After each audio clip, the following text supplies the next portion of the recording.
नमस्कार विद्यार्थी मित्रांनो, कृष्णा महाविद्यालय रेटरे बुद्रुक कनिष्ठ विभाग इयत्ता 12वी शास्त्र विषय मराठी. विद्यार्थ्यांनो, काल आपण पाठ क्रमांक 5 वीरांना सलामी लेखिका अनुराधा प्रभुदेसाई यांचा पाठ आपण अभ्यासत आहोत. यापूर्वीच्या तासिकेला लेखिका परिचय, लेखिकेने 2004 मध्ये एक पर्यटक म्हणून लडाखला गेलेले आहेत आणि 1999चं कारगिल युद्ध जे झालेलं आहे त्याची त्यांना कसल्याही प्रकारची कल्पना नाही. आणि जेव्हा लडाखी ड्रायव्हर तानझीन ही संपूर्ण घडलेल्या कारगिल युद्धाची कथा ऐकवतो तेव्हा लेखिकेचं मन सुन्न होतं. आणि असा हा प्रवास एकंदरीत 7 दिवसाचा आहे. तो प्रवास असा होता की लेह, नुब्रा व्हॅली, पँगॉंग लेक, द्रास आणि कारगिल. आणि हा सुरू झालेला प्रवास आणि घेतलेली शपथ, पुढील 5 वर्षे या भूमीवर येऊन सर्व वीरांना सलामी देईन अशी विजयस्तंभाच्या साक्षीने घेतलेली शपथ आणि त्या शपथपूर्तीच्या वाटेवरचा हा 7 दिवसाचा प्रवास. लेखिका म्हणते आहे की आम्ही शासकीय विश्रामगृहात 2 खोल्या आम्हाला राहायला मिळालेल्या आहेत. सकाळी उठलो आणि लांबूनच टायगर हिलचं दर्शन घेतलं. ड्रायव्हरनं सांगितलेली संपूर्ण कारगिल युद्धाची हकीकत, त्यामुळं पूर्ण तोलोलिंगच्या पायथ्याशी असलेला ऑपरेशन विजय या स्मारकापर्यंत ते चालत गेलेले आहेत. समोर दिसणारा तोलोलिंग, डावीकडे रौकीनाव, हंप, इंडिया गेट, 3 पीपल, टायगर हिलचा सुळका, बाजूचा पॉईंट, 4875 भारतीय जवानांनी काबीज केलेलं शिखर आणि 16,000 फुटापर्यंत बर्फाच्छादित असलेल्या शिखरावर शत्रू तोफेचा मारा करू लागलेला आहे. आणि अशातच आमचे तेजोमय स्फुल्लिंग, नुकतेच 20, 22, 24 वर्षांमधले असणारे, चैतन्याने सळसळणारे असे धैर्यधर, मृत्यूच्या जबड्यामध्ये हात घालणारे आणि अशाच या तरुणांना आशीर्वाद द्यायचे आज त्यांच्याच पुढं नतमस्तक होऊन सलामी देणं लेखिकेला अवघड जात आहे. आणि त्याच अवस्थेमध्ये लेखिकेने थरथरल्या हाताने आणि डोळ्यातून अश्रू ढाळत स्मारकाला सलाम केला. इथपर्यंत विद्यार्थ्यांना आपण येऊन पोहोचलो होतो. इथून पुढे आज आपण वीरांना सलामी या पाठाचा भाग 2 अभ्यासणार आहोत. विद्यार्थ्यांनो, आपल्याला पाठ खूप मोठा आहे आणि पाठ मोठा असल्यामुळं 1-2 तासिकेमध्ये हा पाठ संपू शकणार नाही. म्हणून आपण या पाठाचे जेवढं 30 मिनटं 40 मिनटं असो, त्या 40 मिनटामध्ये जेवढा पाठ आपल्याला होऊ शकेल एवढाच भाग घेण्याचा प्रयत्न केलेला आहे. तर काय म्हणतात लेखिका पुढे पहा.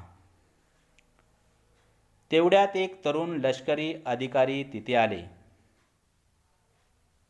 त्यांनी आम्हाला कारगिल युद्धाची फिल्म बघायला तेथील दृकश्राव्य दालनात नेलं. तो सगळा थरार म्हणजे दुर्दम्य आशावाद, असामान्य कर्तृत्व, प्रखर राष्ट्रनिष्ठा आणि अदम्य साहस ह्या शब्दांना मूर्तपणे सार्थ करणारं कर्तृत्व होतं. लेखिका या ठिकाणी सांगताहेत की आम्ही स्मारकाला सलाम केला तेवढ्यात एक लष्करी जवान आमच्यासमोर येऊन उभा राहिलेला आहे आणि आम्हाला त्यांनी पाचारण केलेलं आहे की कारगिल युद्धाची दृकश्राव्य जे दालन आहे त्या दालनामध्ये घेऊन गेलेले आहेत. दृक म्हणजेच डोळ्यानं दिसणे आणि श्राव्य म्हणजे कानाने ऐकणे. अशा या दालनात घेऊन गेलेले आहेत आणि 1999 साली झालेलं जे काही कारगिल युद्ध आहे त्या युद्धाची फिल्म म्हणजेच चित्रपट आम्हाला त्यांनी दाखवलेला आहे. लेखिका म्हणते आहे की ही चित्रपट पाहत असताना अक्षरशः हा थरार, दुर्दम्य आशावाद आणि असामान्य कर्तृत्व, प्रखर राष्ट्रनिष्ठा आणि अदम्य साहस, प्रखर तीव्र राष्ट्रनिष्ठा, अंगावर रोमांच उभा करणारे थरार, अदम्य म्हणजे न दबणारे, या सर्व गोष्टींना मूर्त स्वरूपामध्ये आपल्या भारतीय जवानांनी आणण्याचा प्रयत्न केलेला आहे. आपण छायाचित्रामध्ये पाहतोय की एक जवान आहे आणि खालच्या चित्रामध्ये हेच दृकश्राव्य असणारं दालन आहे आणि त्याच दालनामध्ये लेखिका आणि त्यांचे सहप्रवासी असे एकूण 24 जण जे आहेत ते 24 जण हे चित्रपट पाहत आहेत. लेखिका म्हणतायत की थरार, दुर्दम्य आशावाद आणि आपलं जी कर्तव्यनिष्ठता जी आहे, असामान्य कर्तृत्व म्हटलेलं आहे, हे कर्तृत्व बजावत असताना आपण छायाचित्रामध्ये पाहतोय की आपले भारतीय शूरवीर, निधड्या छातीचे धैर्यधर असणारे हे भूमातेचे रक्षण करण्यासाठी कशा पद्धतीनं बॉर्डरवरती सज्ज आहेत.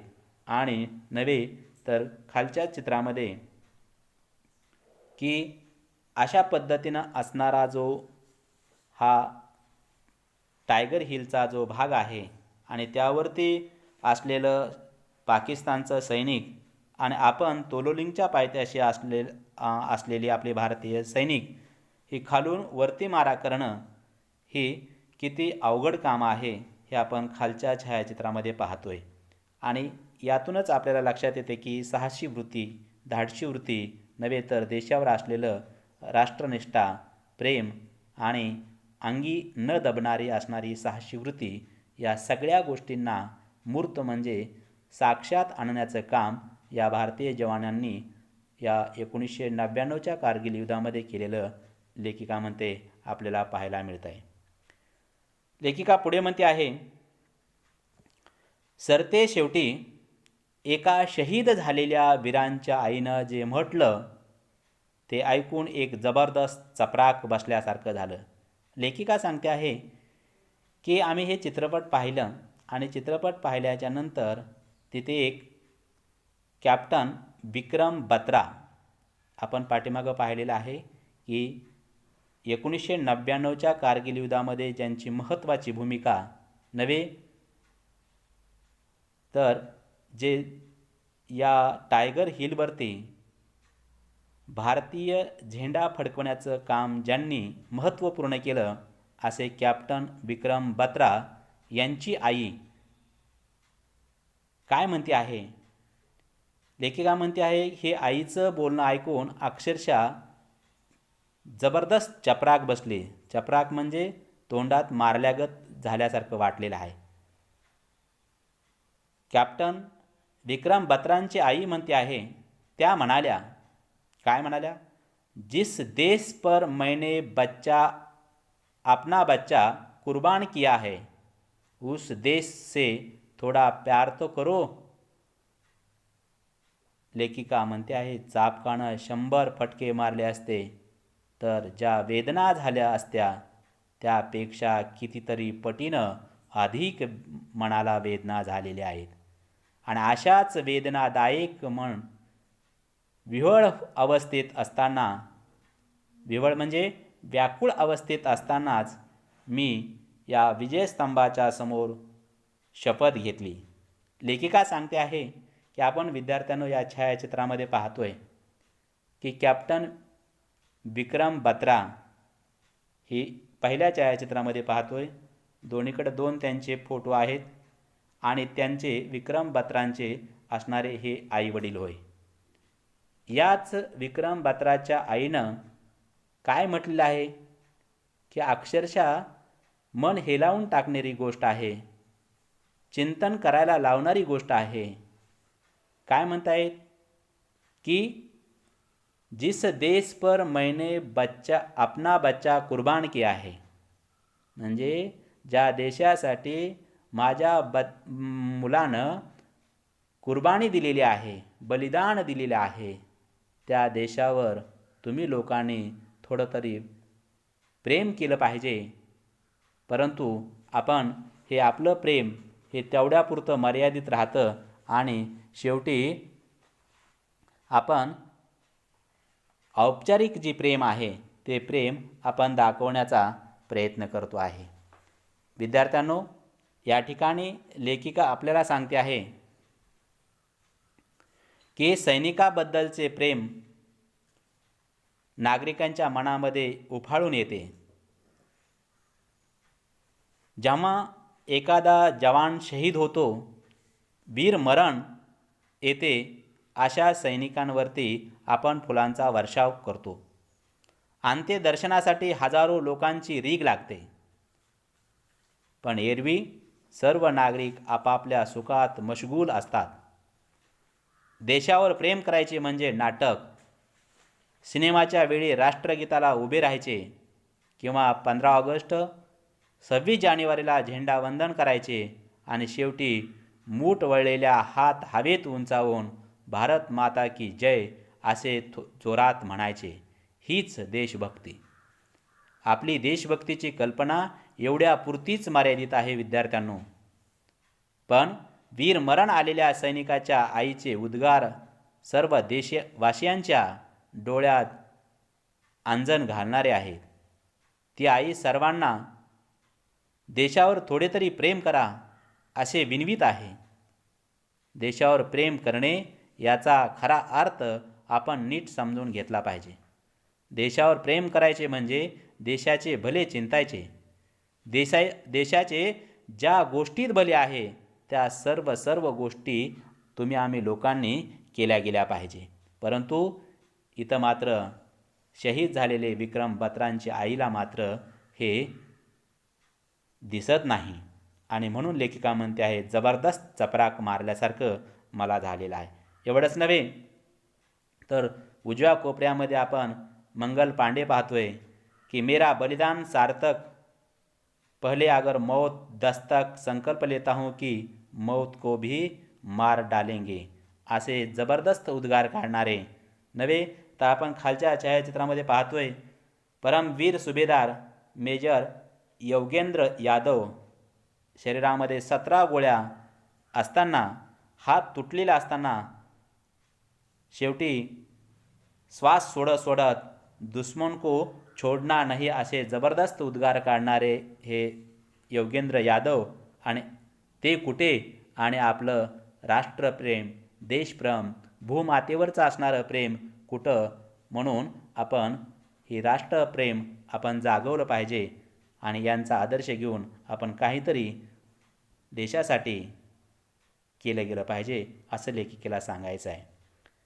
या वाक्यामध्ये उतार्यामध्ये लेखिका सांगते आहे की दृकश्राव्य दालनामध्ये कारगिल युद्धाच्या फिल्ममधील जे एकंदरीत जी काही थरार आम्हाला पाहायला मिळाला त्यामध्ये आपल्या भारतीय वीरांच्या ठायी असणारा दुर्दम्य आशावाद, असामान्य असणारं कर्तृत्व, प्रखर राष्ट्रनिष्ठा आणि अदम्य साहस या 4 गुणांचं या ठिकाणी आपल्याला गुण हे या वीरांच्या ठायी पाहायला मिळतात. काय म्हणतात लेखिका पुढे पाहूया. शिस्त, निष्ठा, समर्पण आणि त्याग ह्या माझ्या मध्यमवर्गीय शब्दकोशात सपकपणे वापरल्या जाणाऱ्या शब्दांना यथोचित न्याय देईन. केवळ शब्द नाहीत तर तशी वृत्ती बनलेल्या सैन्य दलातील त्या वीरांचे भाट होऊन त्यांची कवनं गाईन आणि निदान पुढील 5 वर्ष नागरिकांना सोबत घेऊन ह्या भूमीवर येऊन सर्व वीरांना सलामी देईन. पन्नादाईप्रमाणे सर्वसमावेशक मातृत्व अंगीकारेन आणि त्यांच्या त्यागाला पात्र बनण्याचा प्रयत्न करेन. विद्यार्थ्यांनो, आपण पाहतोय की जेव्हा 7 दिवसाचा प्रवास लेखिका करते आहे आणि जेव्हा लडाखी ड्रायव्हर स्टांझिन लेखिका आणि त्यांच्या सहकाऱ्यांना 24 जणांना झालेल्या कारगिलचं युद्धाची हकीकत सगळं सांगतो, तेव्हा आपण पाठीमागच पाहिलेलं आहे की या वीरांनी नव्हे तर लेखिकेचं ही गोष्ट आपल्याला कशी समजण्याची खंत वाटत राहते. आणि त्याच क्षणी विजयस्तंभाच्या समोर उभा राहून त्यांनी शपथ घेतली की पुढील 5 वर्ष मी माझ्या सर्व नागरिकांना घेऊन या भूमीवर येईन आणि दरवर्षी या माझ्या शूरवीर निधड्या छातांना धैर्यधर असणाऱ्या वीरांना मी सलामी देईन. नव्हे तर पन्नादाई जे आहे, हे पन्नादाई म्हणजे विद्यार्थ्यांनो 16व्या शतकातील एक सेविका आहे. उदय सिंगची दाई होय. 1522 पन्नादाईला मुलगा झाला होता आणि त्याच वेळी महाराणा संग्राम सिंगलाही मुलगा झाला होता. संग्राम सिंगच्या मुलाचे नाव उदय सिंग आणि पन्नादाईच्या मुलाचे नाव चंदन. जेव्हा विद्यार्थ्यांनो हे शत्रू मारायला आले तेव्हा संग्राम सिंगच्या मुलाला मारण्यासाठी म्हणजेच उदय सिंगला मारण्यासाठी आलेले असताना या पन्नादाईनं आपल्या स्वतःच्या पोटच्या मुलाचं चंदनचं दूध कमी केलं आणि उदय सिंगला पाजवलं. हे काही सामान्य गोष्ट नव्हे तर स्वतःच्या मुलांचं डोळ्या देखत झालेलं बलिदान पाहून असे पन्नादाई आणि शेवटी महाराणा संग्राम सिंगच्या मुलाला म्हणजेच उदय सिंगला वाचवलं आणि चंदनचं डोळ्यात देखत तुकडे केले. अशी असामान्य असणारी ही स्त्री पन्नादाई, तिचा त्याग आणि तिची असणारी सेवा, अशा सेवा करणाऱ्या व्यक्तीचं पन्नादाई ही प्रतीक बनली. आणि म्हणून लेखिका म्हणते आहे, या पन्नादाईप्रमाणेच आपण छायाचित्रामध्ये पाहतोय विद्यार्थ्यांनो की गुज्जर पन्नाधाय माँ ने किस प्रकार अपने बेटे चंदन को तलवार से टुकड़े टुकड़े होते देखा. पूरी कहानी पढ़े, आपने आंसू रोक नहीं पाओगे. मुलांनो, आपण छायाचित्रामध्ये पाहतोय की पहिल्या छायाचित्रामध्ये आपला पोटचा मुलगा चंदन झोपवलेला आहे आणि हा जो शत्रू आहे त्या शत्रूनं आपल्या तलवारीच्या साह्यानं चंदनचे तुकडे तुकडे केले.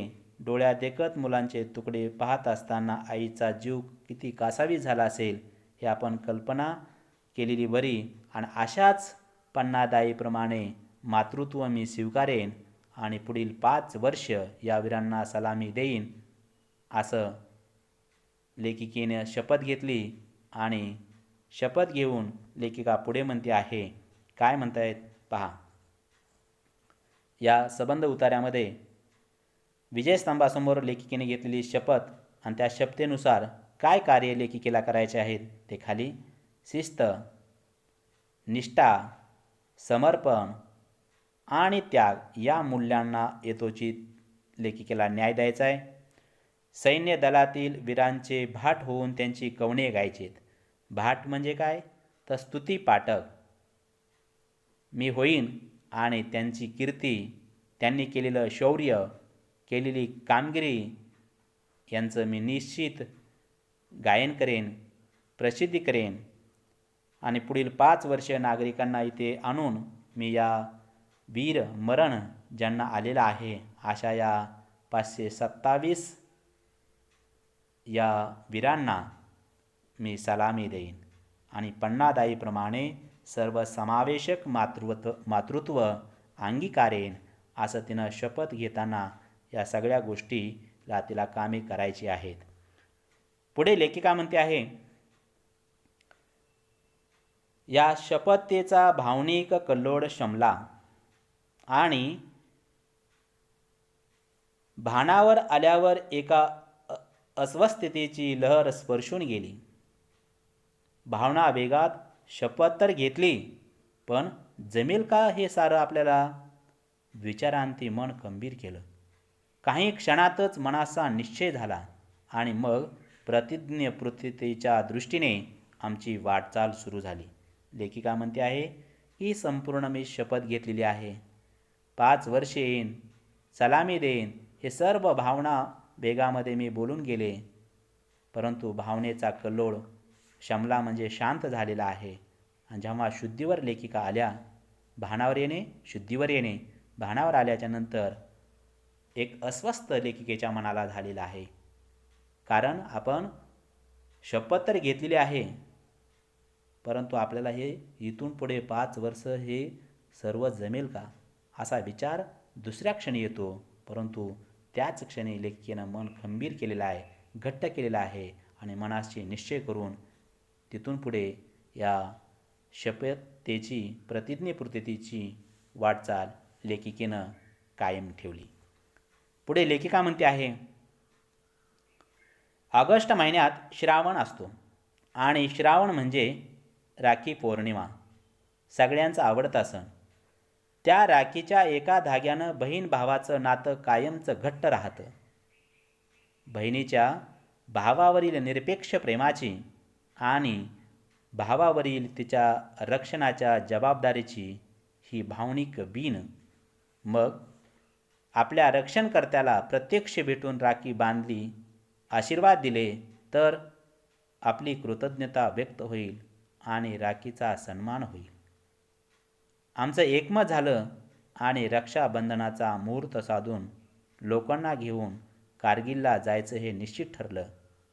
24 जण आमच्याबरोबर यायला तयार झाले आणि सुरू झालं मिशन लडाख. लेखिका या ठिकाणी आपल्याला सांगतायत विद्यार्थ्यांनो की ही जी शपथपूर्तीची जो काही प्रवास आहे, हा प्रवास 2004 सुरू केलेला आहे. हा 4 सुरू केलेला प्रवास लेखिका म्हणते आहे आम्ही ऑगस्ट महिना निवडलेला आहे. का बरं? तर ऑगस्ट महिन्यामध्ये हा मुळातच श्रावण महिना असतो आणि या श्रावण महिन्यामध्ये रक्षाबंधनाचा कार्यक्रम असतो. आणि असा रक्षाबंधनाचा कार्यक्रम जर आपण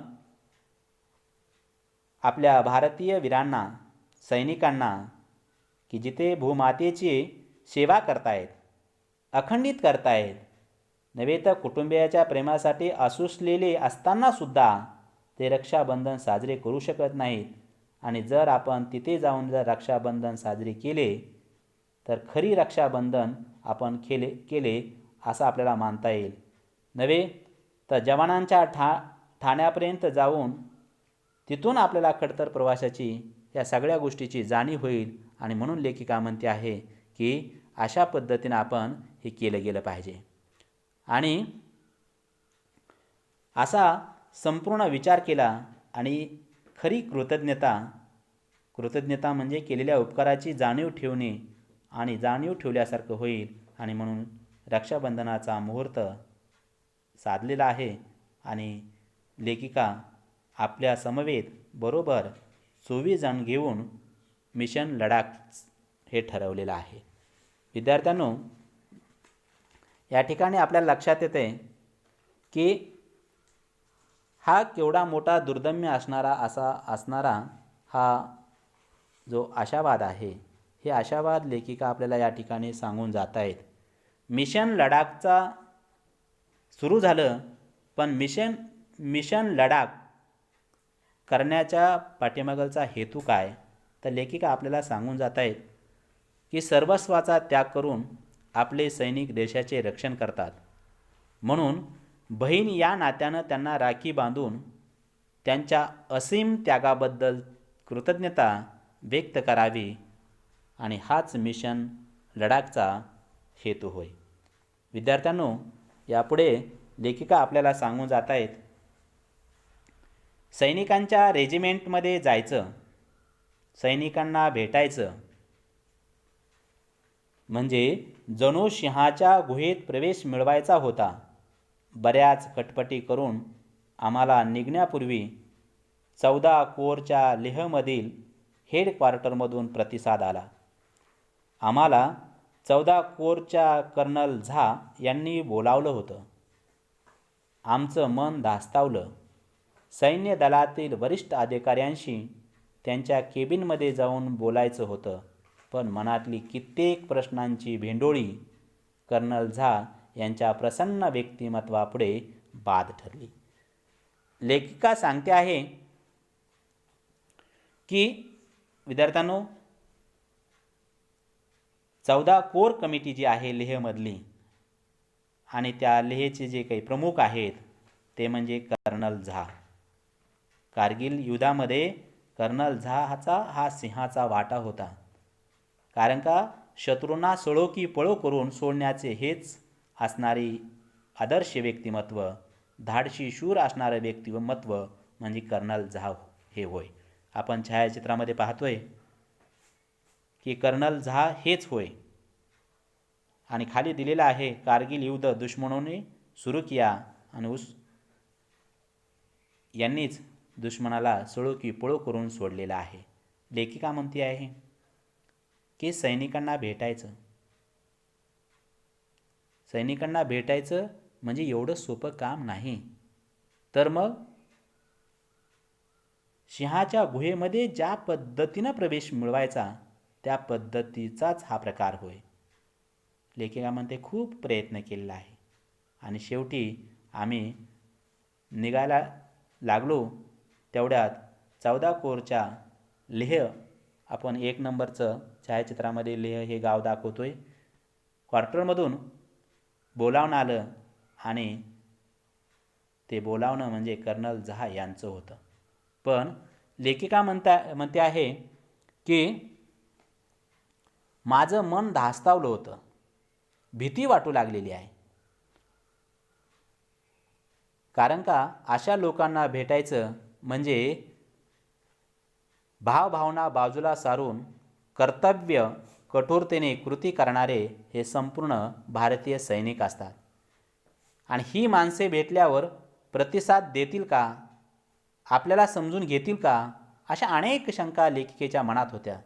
त्यामुळे सिंहाची भीती जशी वाटावी तशी त्यांना या सैनिकांची भीती वाटू लागलेली. पण लेखिका म्हणते आहे ही संपूर्ण भीती नष्ट झाली. कारण का आम्ही ज्यावेळेस त्यांच्या केबिनमध्ये म्हणजे ऑफिसमध्ये गेलो आणि कर्नल झा यांच्याशी बोललो, तेव्हा कर्नल झाचं असणारं व्यक्तिमत्व हे प्रसन्न व्यक्तिमत्व आहे. आणि या प्रसन्न व्यक्तिमत्वापुढे आमच्या मनातले संपूर्ण जे काही विकल्प आहेत ते नाहीसे झालेले आहेत. पुढे लेखिका आपल्याला सांगतायत. काय म्हणाले कर्नल झा, तुम्ही लष्कराचं मनोबळ खूप वाढवत आहात. अशी पाठीवर थाप मिळाली आणि निघताना दारापर्यंत सोडायला आल्यावर कर्नल झा हात हातात घेऊन म्हणाले, विसरू नका, वन्स कनेक्टेड ऑलवेज कनेक्टेड. त्यांचा शब्द त्यांनी पुढील वर्षी आणि थेट 10 वर्षांनीही पाळला. अरुणाचल प्रदेशमध्ये असताना भारत चीन सीमेवर भेटून. लेखिका या ठिकाणी सांगते आहे की आमचं संपूर्ण बोलणं चालणं झालं आणि आम्ही जायला निघालो. तेवढ्यात कर्नल झा म्हणाले आहे की तुम्ही आमच्या लष्करांचं, सैन्याचं, मनाचं बळ, ताकद तुम्ही वाढवत आहात. लेखिका म्हणते अक्षरशः पाठीवर थाप मारल्यागत आपल्याला झालेली आहे. आणि जेव्हा आम्ही निघालो तेव्हा असे एका रेजिमेंटचे असणारे अधिकारी, मोठ्या पदावर आरूढ असणारे व्यक्ती आपल्या खुर्चीतून उठून दारापर्यंत आपल्याला निरोप देण्यासाठी येत आहेत, नव्हे तर कित्येक दिवसाची मैत्री असल्यागत आपला हात म्हणजेच लेखिकेचा हात हातात घेऊन लेखिकेला म्हणालेले आहेत, विसरू नका. वन्स कनेक्टेड म्हणजे नाते जोडणारे, ऑलवेज कनेक्टेड आणि जोडलेले नाते टिकवणारे, हे असे असणारे कर्नल झा हे होय. आणि शेवटी हाच शब्द लेखिका म्हणते आहे, कर्नल झानी पुढील 10 वर्षांनीसुद्धा पाळलेला आहे. आम्ही जोपर्यंत हा 5 वर्षाचा प्रवास करू लागलो तोपर्यंत लेखिका म्हणते आहे, कर्नल झा जेव्हा जेव्हा आम्हाला भेटायचे तेव्हा तेव्हा कर्नल झहाची शाबासकीचा हात आमच्या पाठीवर पडायचा, नव्हे तर 10 वर्षांनी कर्नल झा भेटलेले आहेत. ते म्हणजे त्यांची भेट ते अरुणाचल प्रदेशमध्ये भारत आणि चीन सरहद्दीवर झालेली आहे. आपण छायाचित्रामध्ये पाहतोय कर्नल झा आणि अनुराधा प्रभुदेसाई यांची भेट, आणि भेटीअंती कशा पद्धतीनं हस्तांदोलन करतायत, मन मोकळेपणानं बोलतायत, त्यांच्या चेहऱ्यावर कसं आनंद ओसांडून वाहू लागलेला आहे. आणि अशा पद्धतीनं हे महान कार्य करणारे कर्नल झा आणि अनुराधा प्रभुदेसाई यांची भेट आपण पाहिलेली आहे. आणि या भेटीमध्ये लेखिकेला कर्नल झा यांचं जाणवलेलं व्यक्तिमत्व ती 3 शब्दामध्ये व्यक्त करतायत. कर्नल झा म्हणजे प्रसन्न व्यक्तिमत्व असणारे महान पुरुष होय. लेखिकेच्या कार्याचे मोल जाणून घेणारे आणि शाबासकी देणारे असं असणारं व्यक्तिमत्व, आणि लेखिका आणि लेखिकेचे कार्य यांची वर्षानुवर्षे आठवण ठेवणारे म्हणजे कर्नल झा, अशा पद्धतीनं त्यांचं व्यक्तिमत्व होय. विद्यार्थ्यांनो, आपण आजच्या तासिकेला लेखिका म्हणते आहे की कारगिल युद्धाची जी काही फिल्म आहे दृकश्राव्य दालनात आम्हाला नेलेलं आहे, आणि तिथून संपूर्ण ही थरारक असणारं जे दृश्य आहे हे आम्हाला दाखवलेलं आहे. कॅप्टन विक्रम बत्राच्या आईचं उद्गार, लेखिकेनं घेतलेली शपथ आणि त्या शपथपूर्तीच्या वाटेवरचा प्रवास, आणि पुढे म्हणता येत की पन्नादाईप्रमाणे सर्वसमावेशक असणारं जे मातृत्व आहे ते मातृत्व मी अंगीकारेन. आणि त्याच क्षणी त्यांनी शपथ घेतली आणि पुन्हा भानावर येऊन म्हटलेले आहेत की हे आपल्याला जमेल का, पण मन खंबीर केलं आणि हे मिशन लडाख ऑगस्ट महिन्यात सुरू केलं, कारण का ऑगस्ट महिन्यात रक्षाबंधनाचा कार्यक्रम असतो. आणि तिथून पुढे लेहमधील असणारं हेडक्वार्टर जे आहे, 14 कोरचे असणारे प्रमुख कर्नल झा यांची भेटीअंती एकमेकांचे विचार, कर्नल झाचं असणारे एकंदरीत व्यक्तिमत्व, आणि कर्नल झा आणि लेखिकेची अरुणाचल प्रदेशमध्ये भारत चीन सीमेवर झालेली भेट, इथपर्यंतचा भाग आपण आज अभ्यासलेला आहोत. आपण इथेच थांबूया. धन्यवाद.